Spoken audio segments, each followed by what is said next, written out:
আমার নাম অনিকেত, পেশায় ডাক্তার। রোগী দেখতে যাচ্ছি, তাও সন্ধ্যে 7টার সময়। এমন কিছু রাত হয়নি, বৃষ্টির জন্য রাস্তাটা কাদা হয়ে গেছে, তাই আর সাইকেলটা নিয়ে আসিনি। পাশের গ্রামে মনোরম কাকার বাড়ির কাকিমার বমি বন্ধ হচ্ছে না, তাই আমার ডাক পড়ল। কাকা, আমি এসে গেছি, দরজা খুলুন।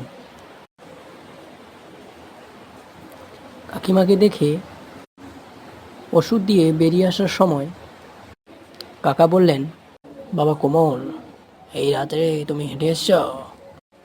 হ্যাঁ কাকা, রাস্তাটা কাদা ছিল তাই আর সাইকেল নিয়ে আসিনি। কিন্তু তুমি এই অন্ধকারে একা হেঁটে হেঁটে যাবে? কি আর করা যাবে, সাবধানে যাও বাবা।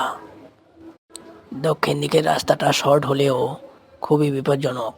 ওদিক দিয়ে একবার যেও না, ওদিক দিয়ে যেও না। কেন কাকা, কি হয়েছে? আমি তো ভাবলাম ওইটা দিয়েই যাব। না না বাবা, একদম না, ওটা দিয়ে একদম যেও না, রাস্তাটা খুবই বিপজ্জনক।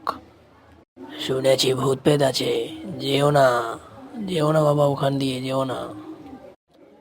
কাকা আজকালকার দিনেও এই কুসংস্কারগুলো খুব মানে। আমি ভূত প্রেত বিশ্বাস করি না, তাই কাকাকে আর কিছু না বলে ওই রাস্তা দিয়েই যাব সিদ্ধান্ত নিলাম। আকাশের দিকে তাকিয়ে দেখলাম মেঘ করেছে, বোধহয় বৃষ্টি নামবে। আর ছাতাটাও তো নিয়ে আসা হয়নি। কিছুটা যাওয়ার পর বৃষ্টি নামলো। আমি একটা গাছের তলায় দাঁড়িয়ে পড়লাম। বৃষ্টিটা প্রায় 1 ঘন্টা ধরে হচ্ছিল। দেখলাম সামনের জমিগুলো জলে একেবারে ভর্তি হয়ে গেছে। এমন সময় দেখলাম কতগুলো কই মাছ রাস্তার উপর উঠে পড়ছে, কিছু জলের মধ্যেও দেখা যাচ্ছে। ছোটোবেলায় এরকম বৃষ্টি হলে আমরা ছোট ছোট ছেলেমেয়েরা মিলে কত যে মাছ ধরেছি, কত যে সুন্দর ছিল ওই ছোটোবেলার দিনগুলো। নিজেকে আর আটকাতে পারলাম না, ছোট বাচ্চার মতো মাছ ধরতে শুরু করলাম। এই আবার একটা, এই এই এই আর একটা, আর একটা। কে ওখানে? তুই আমার জমিতে মাছ ধরছিস? এত বড় সাহস তোর? কে? পিছন ঘুরে তাকিয়ে দেখি একটা পচা গলা অশরীরী, তার মাথা থেকে রক্ত ঝরে পড়ছে। তুই কেন আমার জমিতে মাছ ধরছিস? আপনি কে? আমি? হা হা হা হা হা হা হা। আমি হলাম কমল। আমিও এক সময় বৃষ্টি হলে খুব মাছ ধরতাম, কিন্তু সেদিন মাছ ধরতে গিয়ে বাজ পড়ে আমার মৃত্যু হয়। একা মানুষ, তাই কেউ আমাকে সৎকার করলো না, এই পেল না আমার দেহটা গ্রামের কেউ। আর তখন থেকেই এই গাছটাতে আমি ভূত হয়ে বসবাস করছি। এদিক দিয়ে ভয় তো কেউ যায় না। তুই কি করতে এসেছিস এখানে? আমার হাতে মরবি বলে? হা হা হা হা হা হা। না না, আপনি ভুল বুঝছেন।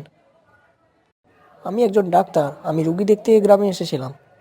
তাড়াতাড়ি বাড়ি যাওয়ার জন্য এই শর্টকাট পথটা ধরি। হঠাৎ বৃষ্টি এসে যাওয়ার কারণে আমি এই গাছটার তলায় দাঁড়িয়ে পড়ি।